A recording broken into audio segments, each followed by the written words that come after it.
Okay, तो जो हमारा आज का नया टॉपिक है, हम लोगों ने अभी तक जितना भी करा है वो सारा का सारा बेसिक कवर करा है हम लोगों ने। जो हमारा आज का नेक्स्ट टॉपिक है वो है स्ट्रक्चर्स का। बट उससे पहले हम लोगों को ये समझना है कि स्ट्रक्चर्स को हम लोग यूज कहाँ पे करें और किस तरीके से हम लोग उसको कर सकते हैं। अब सपोज करो, अभी तक तो हमारे पास अलग अलग डेटा टाइप्स अवेलेबल है। सपोज मेरे पास इंटीजर टाइप की वैल्यू मेरे को स्टोर करनी है, तो उसके लिए मेरे पास डेटा टाइप इंट अवेलेबल है। कैरेक्टर टाइप की स्टोर करनी है तो कैर अवेलेबल है। फ्लोट टाइप की स्टोर करनी है तो डेसिमल वैल्यूज स्टोर करनी है। फ्रैक्शनल वैल्यूज करनी है तो उसके लिए फ्लोट टाइप की वैल्यूज अवेलेबल है, डेटा टाइप अवेलेबल है। अब सपोज मैं चाहता हूं कि मेरे को वैल्यू स्टोर करनी है in the form of integer and decimal, दोनों तरह की वैल्यूज मेरे को स्टोर करनी है। सपोज मैं एक डिस्टेंस स्टोर करना चाहता हूं, ठीक है, और वो जो मेरा डिस्टेंस है वो फीट और इंचेस में है, फीट एंड इंचेस में। वो जो फीट है मेरे पास वो इंटीजर टाइप की वैल्यू है, और जो इंचेस है मेरे पास वो फ्लोट टाइप की वैल्यू। फॉर एग्जांपल मैं कहता हूं मेरे पास वैल्यू है 5 फीट 10.2 इंचेस, ठीक है, 5 फीट 10.2 इंचेस। अब अगर मेरे को ऐसी वैल्यू स्टोर करनी है कलेक्टिवली सिंगल वेरिएबल के अंदर, तो वो मैं नहीं कर सकता हूं। ठीक है, अगर मैं यहाँ पे एक इंटीजर टाइप का वेरिएबल ले लेता हूं डी, और उसमें मैं स्टोर कर देता हूं 5 फीट 10.2 इंचेस, तो ये सिंगल वैल्यू बन गई और लॉस ऑफ प्रिसिशन होने से 0.2 खत्म हो गया। अब वैल्यू क्या बच गई 510। तो अब इसमें से ये नहीं पता चलेगा कि कौन से फीट थे कितने इंचेस थे, क्योंकि कोई डिफरेंशिएशन तो है ही नहीं। ठीक है, उसको अलग अलग तो किया नहीं जा सकता। हम कहते हैं कि हम लोग फ्लोट टाइप का वेरिएबल ले लेते हैं, ठीक, फ्लोट टाइप का वेरिएबल ले लेते हैं डी, जिसके अंदर मैं स्टोर कर देता हूँ 5 फीट 10.2 इंचेस। अब यहाँ पे ये वैल्यू तो स्टोर हो जाएगी, वैल्यू में तो कोई इशू नहीं है, लेकिन बाद में अगर आपको ये देखना हो कि आपके फीट कितने थे, ठीक है, तो फीट कैसे निकालोगे? अब यहाँ से तो कुछ है ही नहीं, वो 5 फीट है, 551 है, 510 है, वो तो पता ही नहीं चल रहा। Clear, getting my point? ठीक है, मतलब अब ये एक वैल्यू हमारे पास बन गई जिस वैल्यू को हम लोग अलग अलग नहीं कर सकते, ये एक सिंगल वेरिएबल के अंदर स्टोर होगी। अब टेक एन अदर एग्जांपल, मैं चाहता हूं जब हम लोगों को वैल्यूज स्टोर करनी है, जब अब हमारे पास एक वेरिएबल, मतलब मैं एंटिटी एक स्टूडेंट, अब मैं स्टूडेंट की वैल्यू स्टोर करना चाहता हूं। मैं स्टूडेंट का आईडी, स्टूडेंट का नेम, उसका फादर नेम, उसका मदर नेम, ठीक है, उसका मोबाइल नंबर, ठीक, ये सारी चीजें स्टोर करना चाहता हूं। लेकिन मैं चाहता हूं कि कलेक्टिवली मेरे पास एक वेरिएबल हो टू, सिंगल एक वेरिएबल हो टू, जिसके साथ मैं ये सारी की सारी वैल्यूज को रेफर कर सकूं। ठीक है, जो कलेक्टिवली इन सारी वैल्यूज को रेफर कर सके। तो अभी तक ऐसा कोई डेटा टाइप नहीं बना हुआ जो इन सबको अलग अलग करके रेफर कर सके, कोई प्री डिफाइंड डेटा टाइप ऐसा अवेलेबल नहीं है। तो उसको करने के लिए हमारे पास जो ऑप्शन अवेलेबल है वो है स्ट्रक्चर्स। जो स्ट्रक्चर्स है, स्ट्रक्चर इज बेसिकली, स्ट्रक्चर को हम लोग बोलते हैं यूजर डिफाइंड डेटा टाइप।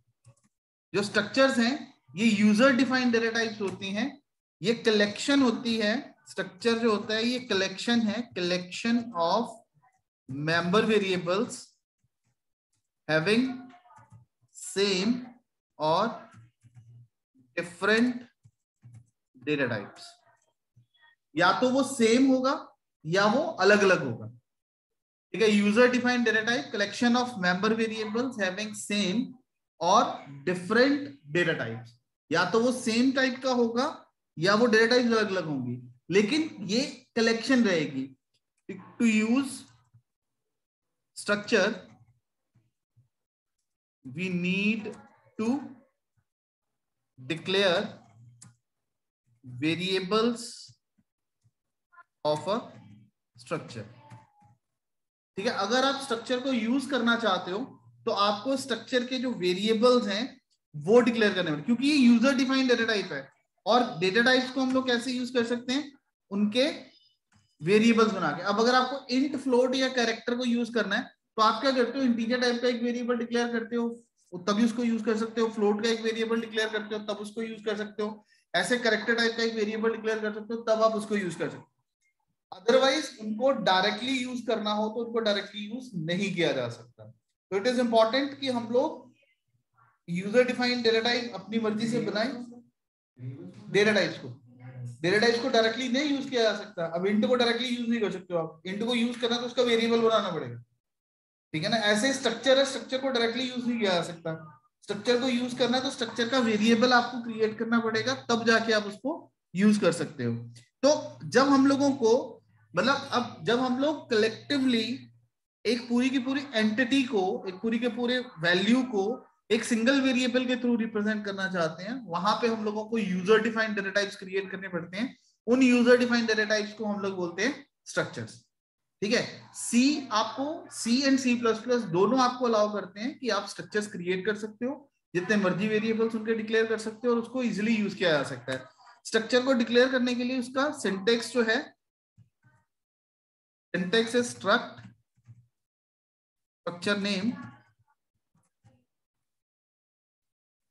ठीक है। फिर member variable 1, member variable 2, member variable n, member variable 1, member variable 2, member variable 3 up to member variable n। और यहां पे इसको टर्मिनेट करना पड़ेगा और यहां पे आएगा semicolon. Struct structure name, member variable 1, member variable 2 up to member variable n number of member variables जो हैं,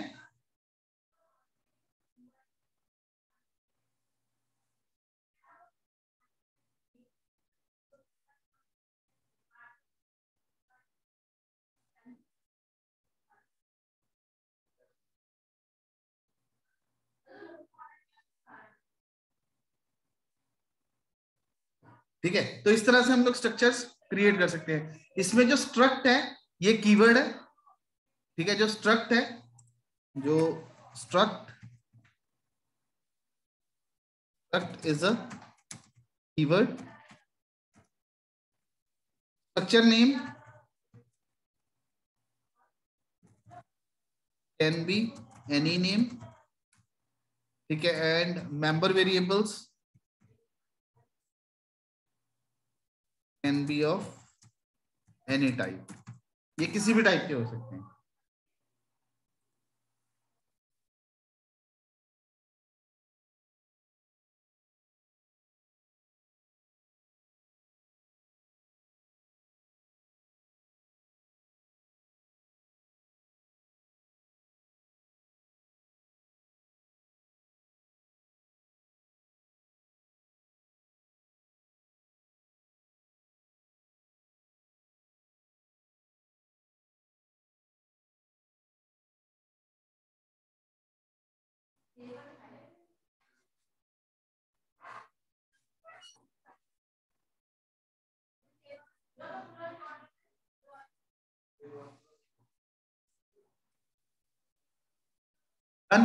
अब एग्जांपल के लिए जैसे हम लोगों ने ये डिस्टेंस वाली बात करी थी कि हम लोगों को डिस्टेंस स्टोर करना है, जिसमें फीट और इंचेस ये दोनों स्टोर करना चाहते हैं हम लोग। तो यहाँ पे हम क्या करते हैं, स्ट्रक्ट, इसका नाम मैं रख लेता हूं डिस्टेंस, और यहाँ पे इंट फीट फ्लोट इंचेस, ठीक है। तो अब हम लोगों ने एक स्ट्रक्चर बना दिया, उस स्ट्रक्चर का नाम क्या रख दिया, डिस्टेंस, ठीक है। जिसके अंदर दो मेंबर वेरिएबल है, एक है इंटीजर टाइप का वेरिएबल फीट और दूसरा हो गया फ्लोट टाइप का वेरिएबल इंचेस। तो इसका मतलब अब ये वाला जो हमारा डेटा टाइप बन गया डिस्टेंस, जब हम लोग इसके वेरिएबल क्रिएट करेंगे तो वो दो वैल्यूज को होल्ड कर पाएगा, एक इंटीजर टाइप की वैल्यू को और एक फ्लोट टाइप की वैल्यू को। इंटीजर टाइप की वैल्यू को रिप्रेजेंट करने के लिए हमारे पास वेरिएबल है फीट, और फ्लोट टाइप की वैल्यू को रिप्रेजेंट करने के लिए हमारे पास वेरिएबल है इंचेस।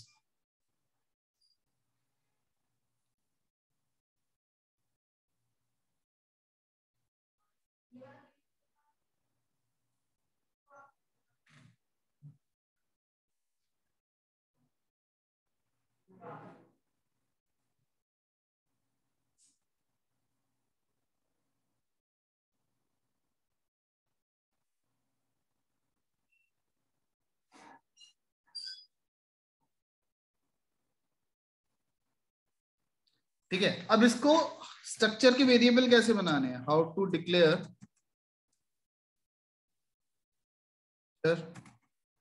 वेरिएबल्स। ठीक है, आपको स्ट्रक्चर वेरिएबल्स कैसे डिक्लेयर करने हैं, इसके लिए struct structure name variable 1, variable 2 up two variable n। Variable 1, variable 2 up two variable n।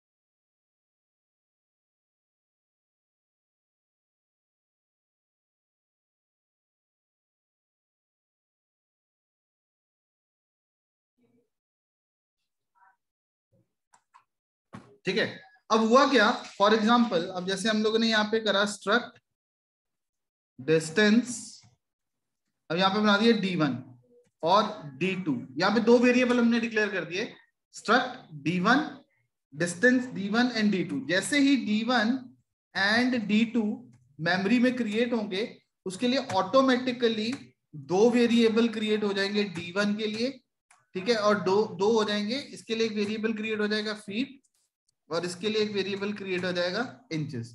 इसी तरीके से यहाँ पे इसके लिए एक वेरिएबल क्रिएट हो जाएगा फीट, और इसके लिए एक वेरिएबल क्रिएट हो जाएगा इंचेस। ये आपको डिक्लेयर करने की जरूरत नहीं पड़ेगी अब, ठीक है। हमने क्या डिक्लेयर करा, सिर्फ फ्रंट एंड पे D1 एंड D2, ठीक है, क्योंकि ये स्ट्रक्चर है, यूजर डिफाइंड डेटा टाइप है, तो जैसे इसके वेरिएबल क्रिएट होंगे मेमोरी में, ऑटोमेटिकली उसके लिए जो उसके मेंबर वेरिएबल्स हैं, वो मेंबर वेरिएबल्स उसके लिए ऑटोमेटिकली क्रिएट हो जाएंगे।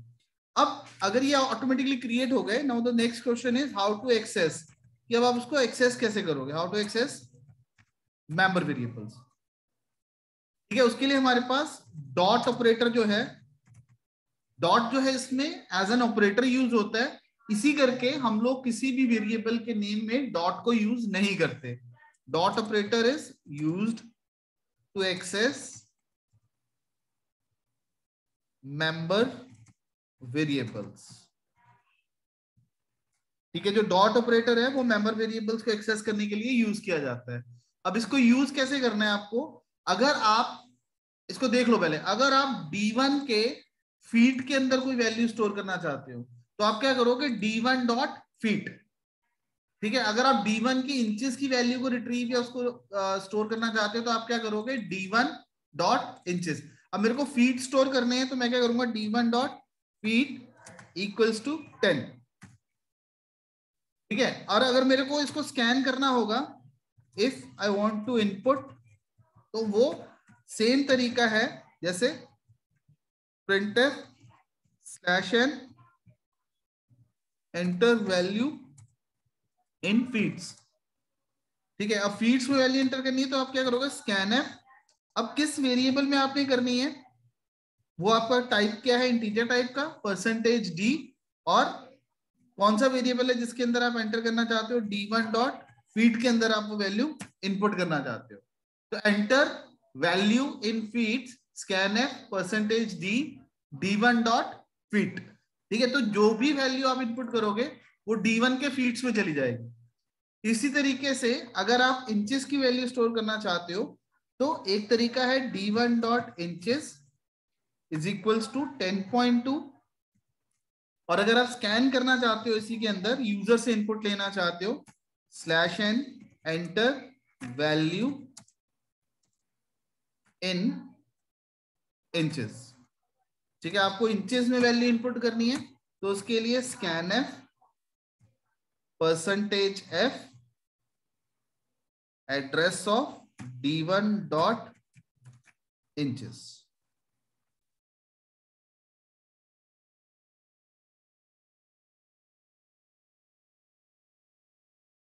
ठीक है, D1 dot feet and D1 dot inches. चाहे तो आप ये वाला जो स्टेप है, this is storing the value. ठीक है, ये हम क्या कर रहे हैं यहाँ पे, इनपुट द वैल्यू। सेम यहाँ पे भी हम असाइनिंग जिसको बोल सकते हैं, असाइनिंग द वैल्यू। और यहाँ पे हम लोग इनपुट द वैल्यू। ठीक है, और अगर आपको इसको प्रिंट करवाना है अभी, ठीक है, suppose I want to print it, तो मैं यहाँ पे क्या करता हूँ, print F slash N distance is, अब फीट की वैल्यू मेरे को प्रिंट करनी है, feets are percentage D and inches are percentage F.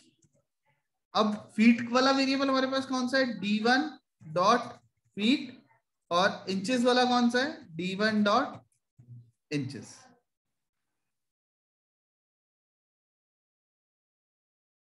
ठीक है, distance in feet, feets are percentage D,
ठीक है। तो इस तरह से आप वेरिएबल की वैल्यूज को प्रिंट भी करवा सकते हो, इनपुट भी करवा सकते हो, असाइन भी करवा सकते हो। All clear?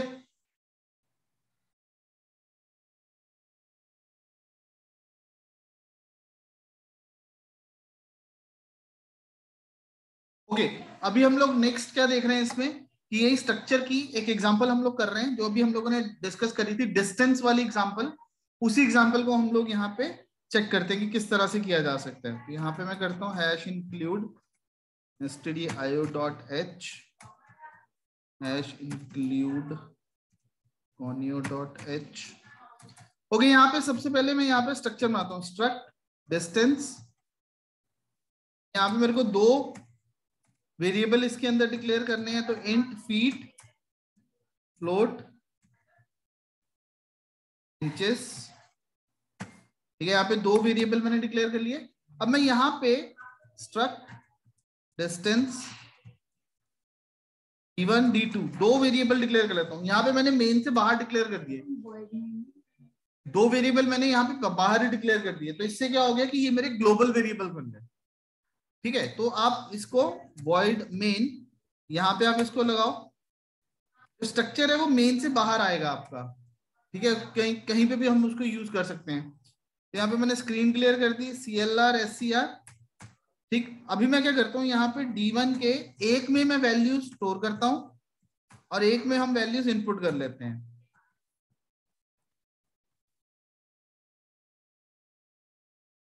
ठीक है, D1 के फीट और इंचेस में वैल्यूज स्टोर कर ली, असाइन कर दी, और D2 में हम लोग वैल्यूज को इनपुट कर लेते हैं।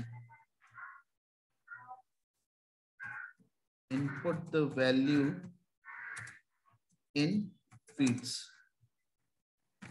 ये तो उसको स्कैन करने के लिए scan F percentage D address of D2 dot inches, printf slash n input the value in inches।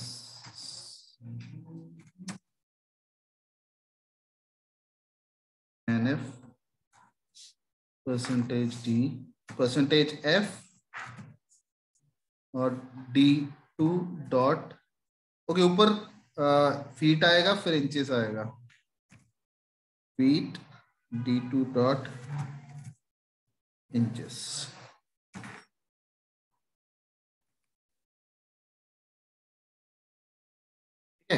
फिर यहाँ पे हम करते हैं printf /n feet distance 1 is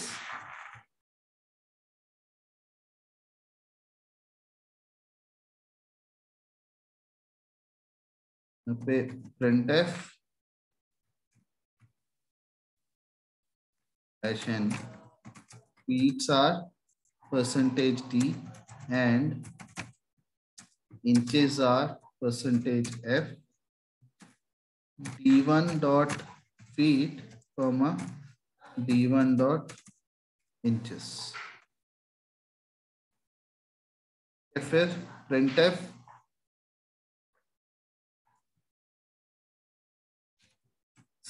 /n inches are feet are distance is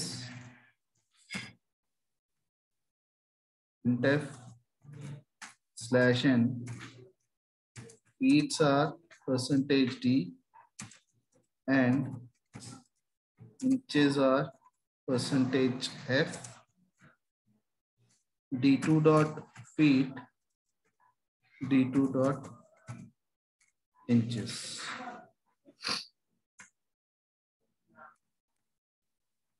Get ch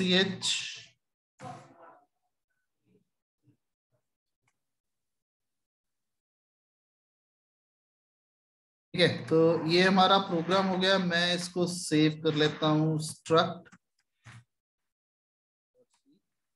इसको compile करते हैं। एक एरर आ गई printf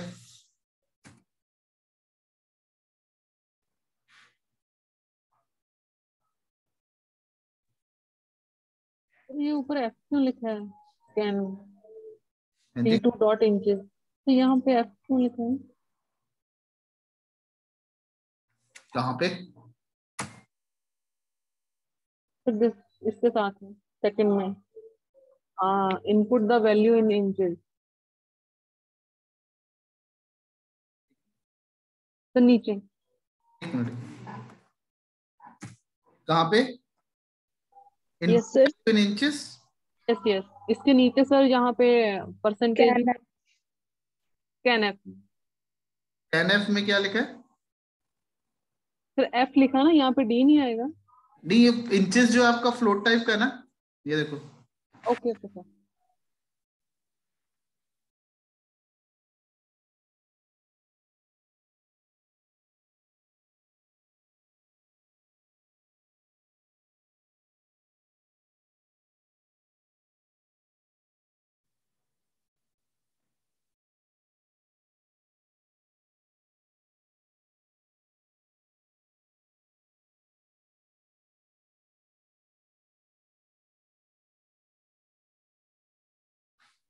कहाँ पे बात करें?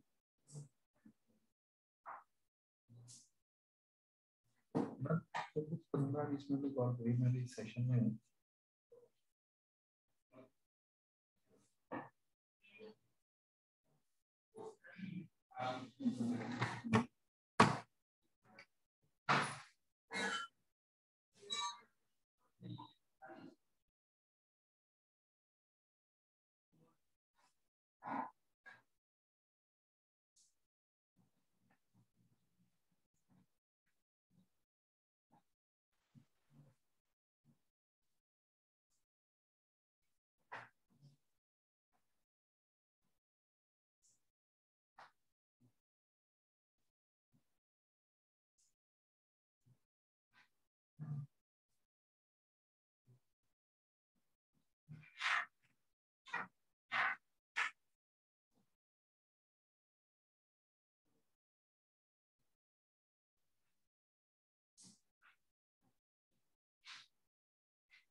ठीक है जी, अभी के लिए हम लोग सिर्फ इतना ही कर रहे हैं आज के लिए। इसको हम लोग एक बार एग्जीक्यूट करके देख लेते हैं।